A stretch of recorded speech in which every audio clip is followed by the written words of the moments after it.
The state revoked his mortuary license after reports of decomposing bodies inside his funeral homes and other disturbing allegations. So why was O'Neill Swanson II front and center at Aretha Franklin's high-profile funeral? 7 investigator Heather Catallo joins us now with a look at how Swanson could potentially be in trouble yet again with the state. Heather? Carolyn and Dave, O'Neill Swanson II refused to talk to us the last time we investigated his Flint funeral home, but he had no problem talking to reporters from Hollywood and national networks about Aretha Franklin's lavish funeral. And that has the families who say he shattered their trust furious. Decomposing bodies in a maggot-infested garage, blood-stained casket pillows, complaints about employees working on bodies without protective gear. Those are just a few of the allegations that prompted state investigators to shut down Swanson Funeral Home in Flint last year. Licensing officials also revoked the mortuary license of O'Neill Swanson II. At the time, O'Neill Swanson Sr., the owner of the Swanson Funeral Homes in Detroit and Pontiac, said his son had no legal or business connection with his father's business. In a statement, Swanson Sr. even said, quote, "The allegations the state has made against the Flint home are shocking and go against every principle of mortuary science." Despite those statements distancing himself from his son, both father and son played a starring role together in the national and international coverage of Aretha Franklin's funeral.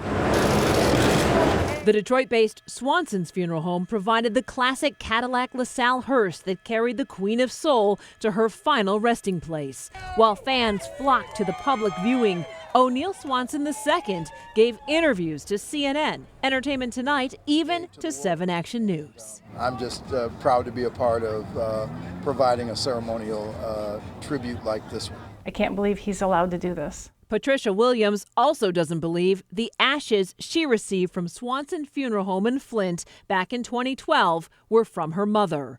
Williams says O'Neill Swanson II never gave her a straight answer when the funeral home could not find her mom's body for days. It's incredibly painful. We just want to find out. Williams filed one of the nearly 100 complaints against Swanson that the state licensing division has been investigating. Because his mortuary science license was revoked in April, state officials say he cannot work as a funeral director. So why was he calling himself that during interviews? What does that say? O'Neill Swanson, funeral director. SWANSON, the second director. When Williams saw Swanson on Entertainment Tonight last month during the Franklin funeral coverage, she was devastated. It wasn't a slap, it was a punch in the face and in the gut.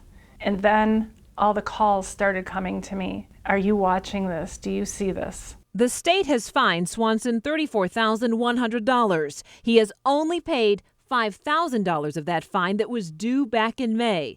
The Attorney General also charged Swanson with 10 felony counts for failing to fulfill funeral contracts. Just days after the glamour of the Franklin funeral, Swanson faced a judge in Flint for those felony charges. Well, is he working as a funeral director? No, we're not going to answer any questions, okay? His license has been revoked, and he was introducing himself as a funeral director at Aretha Franklin's funeral. So is he working as a funeral director? Answering any questions at this point. What would you say to those families who don't think they got their own loved ones' bodies back? Guys, we're not going to be answering any questions at this point. Swanson Funeral Home in Detroit released a statement to us saying O'Neill Swanson II was at the funeral as a longtime friend of the Franklin family, and they regret if his statements to the media created any erroneous impressions about his relationship to Swanson Funeral Home Incorporated. But state officials say they can use information from stories like this to open and investigate new complaints, and they will be reviewing the coverage to see if Mr. Swanson was working as a funeral director. Carolyn? Wow, tough for so many families to see. Thank you so much, Heather.